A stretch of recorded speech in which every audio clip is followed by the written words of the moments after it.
가기사는 증시각도기. 안녕하십니까 증시각도기 시청자 여러분, 투자자 여러분. 5월 27일 목요일. 야, 벌써 5월이 다 가고 있습니다. 계절의 여왕 5월이 이렇듯 빨리 가는데 비가 오네요. 또 비가 오는 차분한 아침입니다. 차분한 아침에 뜨거운 시장을 기대해 보는 것도 나쁘진 않을 것 같습니다. 근데 미국 시장 분위기가 어떠냐면 편안하다 이런 거지. 비 오는 날 처마 밑에 테이블을 놓고 따뜻한 차를 한 잔 마시면서 비가 추적추적 오는 것을 감상하고 있는 그런 느낌? 편안하다 하는 그런 분위기입니다. 일단 별일 없다. 내일 모레, 이제 한국 시간 내일 모레쯤 되죠. 그러니까 내일인데 PCE 지표, 개인 소비 지출 가격 지수가 있습니다. 그걸 기다리고 있고요. 그것이 어떻게 나오느냐에 따라서 변동성은 지켜줄 것 같은데, 오히려 분위기가 어떤 분위기냐면 연준 인사들이 이제 테이퍼링 논의를 좀 해야 할 것 같아 라고 할 때, 처음에 이 얘기를 들 때 항상 그렇지, 향캔이라고 그랬어요. 이슈는 뚜껑을 딱 딸 때는 어때요? 확 퍼지면서 냄새가 확 나는데, 시간이 지나면 어떻게 된다? 그냥 그러려니 이제 익숙해지는 거죠. 익숙해져서 별로 충격도 아니고 아무것도 아니고 느낌도 별로 없는 그런 흐름이 되는데, 테이퍼링 논의가 처음에 딱 따졌을 때 이러다가 지금은 어때? 이런 분위기죠. 이런 분위기. 느낌 오시나요? 느낌? 야, 느낌으로 전하는 증권 방송. 주식 투자 방송. 네. 이제 느끼시죠? 오래 보신 분들은 이 촉감이 뭔지 감이 오시죠? 네. 지금 그런 상황입니다. 자, 미국 시장 정리 시작해 보도록 하겠습니다. 자, 이제 지수 정도는 제가 설명드릴게요. 여유가 있으니까 설명드리는 거예요. 시간 없으면 다 패스지. 자, S&P 500 0.19% 올라서 4195.99. 다우존스는 0.03% 올라서 34,323.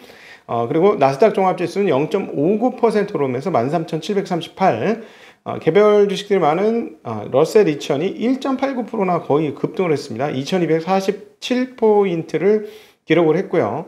눈에 띄는 것은 금 가격이 1900달러를 돌파했다가 1896달러로 다시 이제 되돌림을 하는 흐름들을 보여주었고, 구리값은 소폭 올라서 다시 이제 10,000달러 근처인 9960달러 정도를 기록을 하고 있습니다. 그리고 주요 기술주들은 엇갈리는 행보를 하고 있는데요. 아마존 같은 경우는 지금 MGM 영화사 007 시리즈 그거 만든 회사를 89억 달러인가에 산다고 했는데, 그럼에도 주가가 올랐습니다. 이게 이제 아마존을 믿는 거예요. 미국 사람들은 아마존이 뭐를 해도 된다라고 생각하는 거야. 놀라운 회사잖아요. 책 판매부터 시작해가지고 이렇게 이제 계속해서 발전해 나가면서 갑자기 그 부부 생각이 나가지고 책 판매하다가, 그 부인이 원래 소설가였잖아요. 예, 실제로 소설 지망생이 아니라 어쨌든. 자, 애플은 0.04% 떨어졌고요. 아마존은 0.19% 올랐고, 마이크로소프트는 0.09% 떨어졌고, 알파벳은 0.74% 상승, 페이스북은 0.04 하락, 인텔은 0.09 상승. 그래서 계속해서 엇갈리는 흐름들을 보여주었습니다. 테슬라는 이틀 연속 올라가면서 2.39% 오른 619달러를 기록을 했고요.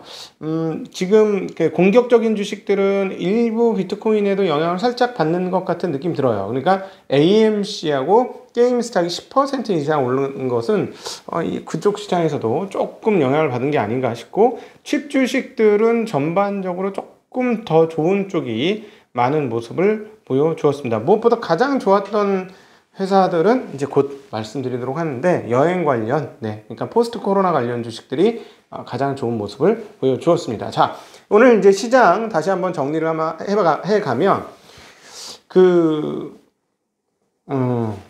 저는 잠깐만, 오늘 얘기한 것 중에 금값 정도는 재미있을 것 같아요. 지금 1900달러까지 찍었는데, 항상 잘 모르겠네 할 때부터 반등을 하기 시작해서, 저희 전문가들 입장에서도 이거 약간 흔들리게 만들어 놓고 이제 꼭 바닥을 찍고 올라가는 게 있어요. 근데 통화 진짜 많이 풀었잖아요. 어제도 보여드렸지만, 결국 처음에는 저 방어가 있었잖아요. 작년도 중반 막 2,000달러 찍고 나서부터 결제 증거금 올리고 레버리지 축소시키고 하면서 그 금시장을 한번 죽였잖아요. 왜냐하면 2014년인가 15년에 아픈 추억이 있어요.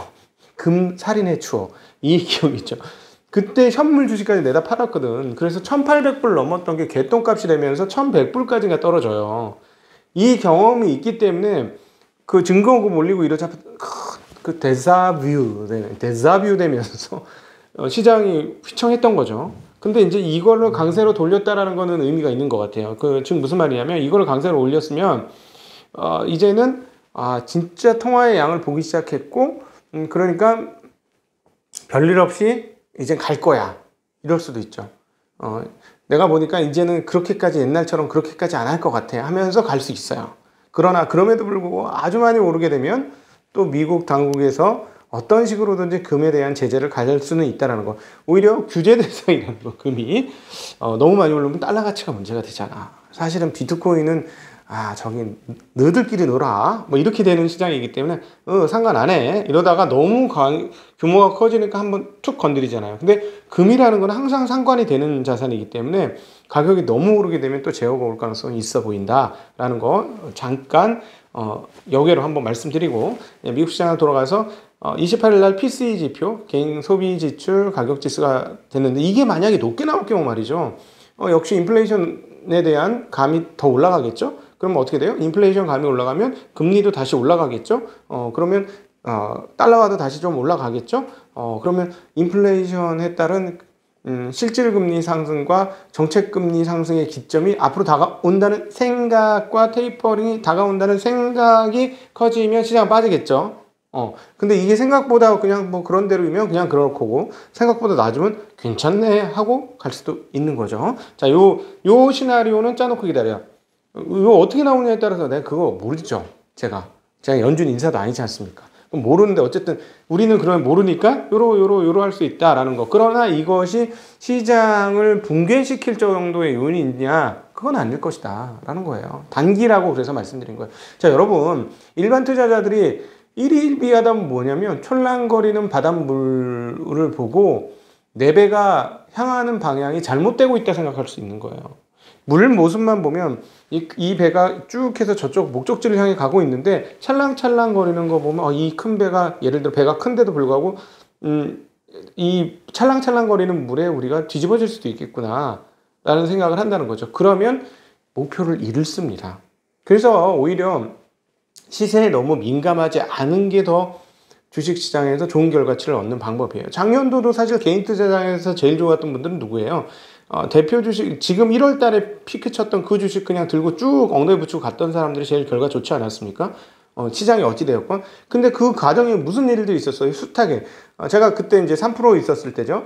작년 3월 폭락하고 나서 진짜 스트레스 많이 받았을 때 스트레스 많이 받았던 이유 중에 하나가 내가 여기서 잘못 판단을 하면 이 방송을 보고 있는 많은 사람들이 도탄에 빠지게 된다. 그러니 나는 여기서 욕을 먹고 작살이 나더라도 원칙적인 얘기를 해야 된다라고 이빨 꽉 물었거든요. 그때 많이 힘들었었죠. 그래서 그 어떤 많은 사람들의 그 탄식과 절규 느낌이 막 오는 거죠. 그래서 엉덩이 붙여라, 이빨 꽉 물어라, 참아라 이런 얘기를 거의 많이 했던 것 같아요. 제 기억으로는. 그때 4월, 5월 막 이럴 때 계속 그랬던 것 같아요. 대체적으로. 조정이 올 수는 있으나 그냥 앉아있자 뭐 이런 톤 계속 유지를 했었던 것 같은데 근데 그때 제 기억이 나는 건 정말 수많은 사람들이 야 코로나 상황 보고 얘기라 이 바보 멍청아 끝났어 경기 끝났어 그런 사람이 얼마나 많았습니까? 근데 찰랑찰랑 많이 됐죠. 그러나 간 거예요. 근데 제가 보기에는 지금은 그때하고 다른 건 뭐냐면 주식은 고평가 영역에 있어요. 특별히 미국 주식은 고평가 영역에 있습니다. 근데 통화량의 그 공급은 어제도 보여드렸지만 줄지 않고 있고 계속 늘고 있어요. 이게 준다면 좀 상황은 달라질 수 있습니다만 어찌되었건 계속해서 늘고 있어요. 유지가 되고 있는 게 아니고 늘고 있고 태도도 변경이 없어요. 그래서 이런 상황에서 그리고 이건 글로벌 공조도 되어 있는 상황이기 때문에 여기서 갑작스러운 그 붕괴는 아니에요. 붕괴를 생각한다는 건 무슨 말이냐면 내 심리가 굉장히 약하다는 걸 얘기하는 거예요. 이런 분은 여기서 성공하기 어렵습니다. 네.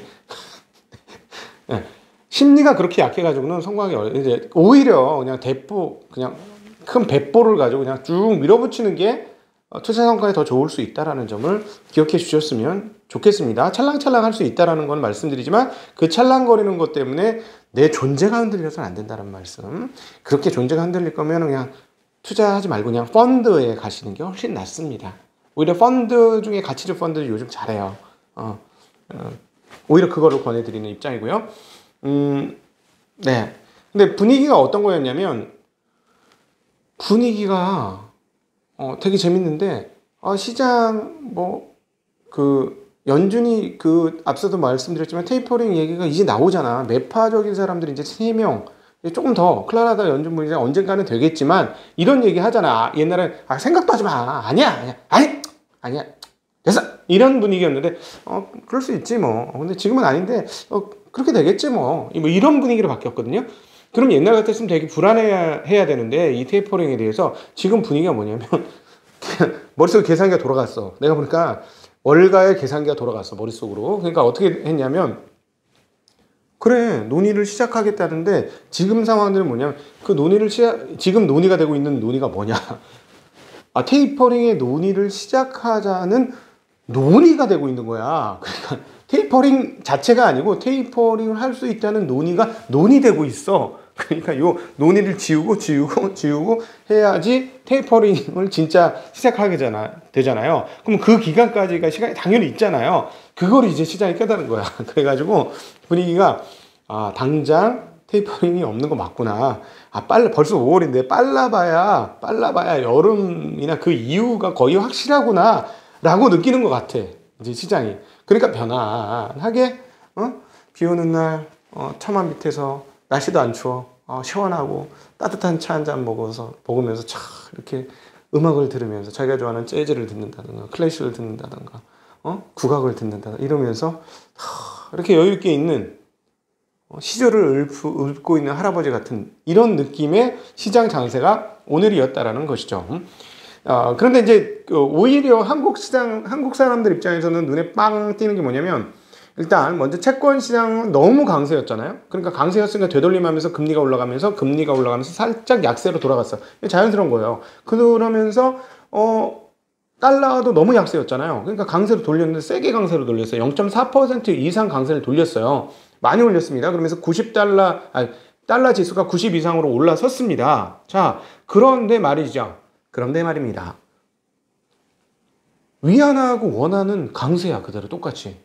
달러처럼. 이상하지 않습니까? 네, 이상한 거지. 그래서 오늘 아시아 증시를 봐야 돼요. 아시아 증시를 봐서 달러 강세가 그대로 반영이 되는 게 정상이에요.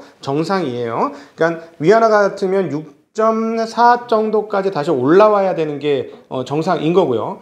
그리고 그 다음에 원화도 조금 올라와야 돼요. 지금 원화가 쭉 하고 밀렸거든요. 1116원이야. 그러니까 1120원 근처로 조금 올라와야 되는 게 정상일 것 같아요. 근데 만약에 그렇지 않고 계속 강세가 된다면 몇 가지 생각하셔야 됩니다. 그렇게 되면 분위기는 그냥 괜찮을 것 같아요. 자산시장의 분위기는. 그러면서 오히려 외국인 매수가 들어올 수 있어요. 최근에 중국 시황에서 말씀드렸습니다만 외국인 매수 상당히 들어오잖아요. 외국 매수가 들어올 수 있어요. 최근에 외국 매수가 한국에서 줄잖아요. 그래서 어떻게 돼요? 시장이 나쁘지 않아요. 이 외국인 매수가 줄는 건 매도가 줄고 매수가 조금 들어올랑 말랑 하잖아. 한국 같은 경우 중국에 많이 들어오고. 그래서 이 부분들은 긍정적일 것 같고, 그럼에도 불구하고 엔화는 그대로 반영이 돼요. 이게 약간 국채통화이기 때문에 엔화 같은 경우는 그대로 반영이 됩니다. 그러니까 엔화와 원의 이 가격차가 계속 붙어. 원화가 강세여서. 이거는 일본과 경합하는 관련주들한테는 일단 악재야. 악재는 악재니까. 악재인데 그걸 뚫고 일어날 수도 있지. 실적이 좋아져가지고도. 그럴 수도 있어요. 그러나 일단 악재야. 그렇게 보시면 될 것 같습니다. 자, 연준 인사 발언 이런 게 나왔어요. 그래서 그런 말씀드렸는데 랜들 퀸즈 연준 은행감독부분 부의장은 뭐라고 했냐면 경제가 앞으로 몇 개월 동안 기대에 부합하면 테이퍼링 논의의 시기가 다가올 것. 그러니까 이게 물리적으로 봐요. 이런 정도의 얘기를 한 건 우리 다음 주에 할 거야. 이건 아니잖아. 우리 다음 달 초에 할 거야. 이것도 아니잖아. 다가올 거야. 이러니까 시장이 안심했다는 말씀드리고, 정책적인 뉴스, 바이든 행정부가 1조 7천억 달러를 주는데 공화당은 1조 수준의 안을 제시했습니다. 격차가 있어요. 조정을 해야 되는 상황인 것으로 보여지고요. 코로나 신규 확진자가 2만 5천 아래로 떨어졌습니다. 그 7일 평균 6월 19일 이후 처음이에요. 확실히 그 인구의 절반이 1회 이상 백신 접종을 했기 때문에 이게 떨어져요. 이게 문제는 뭐냐면, 그럼 아직도 절대 수치 한국하고 비교하면 우리 500명인데 얘는 2만 5천 말이 되냐, 엄청나게 많잖아, 이거라고 생각할 수 있지만, 금융시장은 뭐예요? 미래를 바라보잖아. 이 각도를 보거든요. 각도, 증시 각도기, 각도를 보잖아요. 떨어지는 각도를 보니까 미래를 보니까 더 떨어질 것 같이 보이거든. 그러니까 안심하면서 관련주들이 상당히 올랐죠. 여행 관련주, 크루즈 관련주, 숙박, 항공, 카지노 이런 쪽들이 강세를 보여주게 된 것입니다. 자, 포드가 2030년까지 전기차 판매 규모를 전체 40% 얼마? 40%까지 확대하겠다고 목표를 내걸었습니다. 물론 목표지. 될지는 가봐야 알지. 분위기 봐서는 안 되겠지. 근데 어쨌든 목표를 내걸었는데 시장이 주가가 8% 올랐어요. 자, 미국 애들은요, 한국 사람보다 주가에 월등히 민감합니다. 사장이 나와서 프레젠트, 연초 프레젠트, 우리 회사는 이렇게 됩니다 하고 직원한테 프레젠트 할 때 뭐를 제일 먼저 하시는 줄 아세요? 몇몇 회사들은 우리의 주가가 여기까지 갈 겁니다. 이런 프레젠테이션, 한국 기업들 중에 우리 주가가 이렇게 갈 겁니다 한 거 요즘에 나온 거죠. 요즘에 한국은. 옛날에 그런 거 없었어요. 우리는 매출 목표를 얼마나 해가지고 영업이익을 얼마나 해가지고 탑3에 들어가며 탑2에 들어가면 어쩌고 저쩌고 이런 거잖아. 한국은 지금. 세계 넘버원이 되겠습니다. 이런 얘기를 하지, 주가가 얼마 되겠습니다. 이런 얘기 안 하잖아요. 되게 경망스럽게 생각해요, 한국은. 근데 미국은 안 그래요. 주가가 8% 올랐어요. 이것은 강력한 내연기관 회사들에 대한 압박입니다. 전기차로 빨리 돌리려는. 시중은 전기차로 벌써 마음이 다 돌아갔다는 거예요. 자, 그러면 자동차 업종에 대한 멀티플도 달라질 수 있다는 것을 감안하셔야 될 것 같습니다. 네. 이상으로 5월 27일 미국마가 마치도록 하겠습니다. 생각보다 2배나 길게 해서 너무 죄송하고 긴 시간 함께 해주셔서 진심으로 감사합니다. 인사드립니다. 안녕.